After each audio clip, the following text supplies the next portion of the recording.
We're here today at the Robbins Museum in Middleborough, Massachusetts, and we're talking to David DeMello, who's the director of the museum, about the Wapanucket site. So, David, what can you tell us about the Wapanucket site? Wapanucket is one of the more important sites in southeastern Massachusetts. If you'll come this way. Wapanucket is a site that's located on Lake Assawamsett. It was excavated by the Massachusetts Archeological Society from about 1950 to about 1985.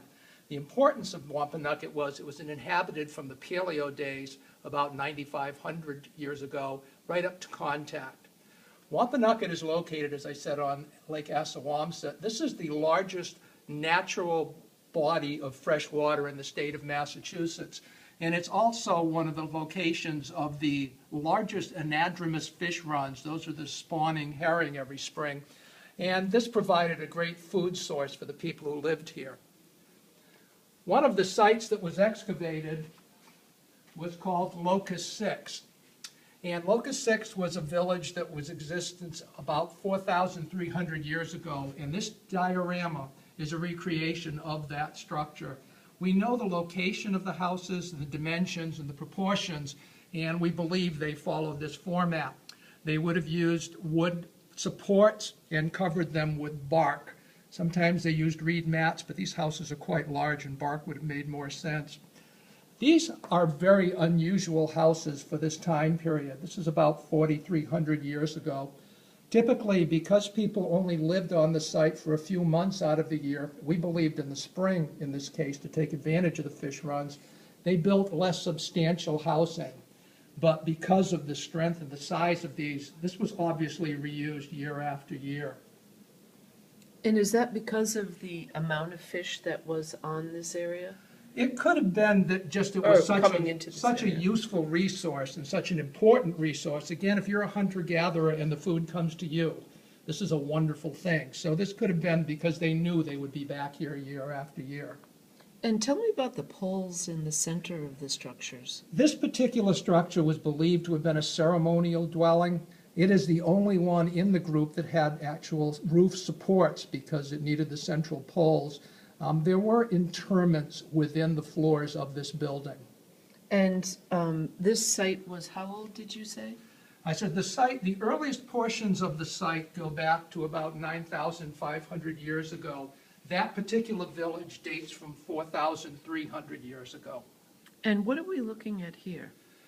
When you do an excavation, you're not only looking for the physical objects, the spear points, the knives, you're also looking for anything such as we call features, which is a color change in the soil.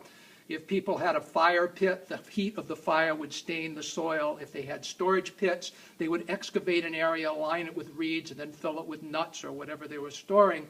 And if they were building a house, they would dig a hole, put in a support post, and then fill in the hole. So you're looking for color changes. And this is what was found that later became that diorama. They found these paired features, which, if they connected the points, turned out to be the spiral.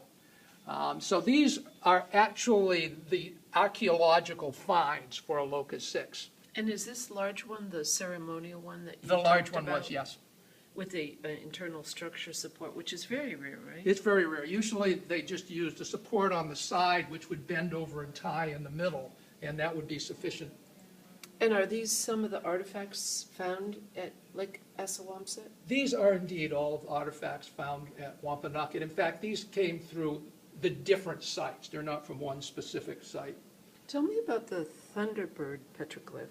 Petroglyphs are pecked items. If it's just painted on, it's a pictograph. These are petroglyphs.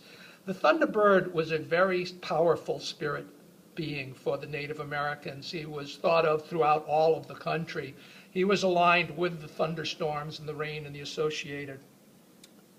Huh. And tell me about the people that excavated this site, particularly Doc Robbins, I believe, coordinated it. Doc Robbins did coordinate this site. Doc Robbins was the founder of the MAS, and for that reason we know quite a bit about him. He was an electrical engineer who at the age of 40 decided he needed to find something to do after he had retired, So he looked into archaeology, and he became quite good at it. So good, in fact, that he wrote the Amateur Archaeologist Handbook, which was used by about 3 generations of archaeologists. He was the first person in the country to receive a degree in Northeast archaeology, and he was the first state archaeologist for Massachusetts. Thank you. And this shows where Wapanucket is in relation to the coast of Massachusetts. And this exhibits at the Robbins Museum, which can be visited. The Robbins Museum is open Wednesday from 10 to 4 p.m. and on Saturday from 10 to 2 p.m. It's at 17 Jackson Street in Middleborough, Mass. Thank you very much.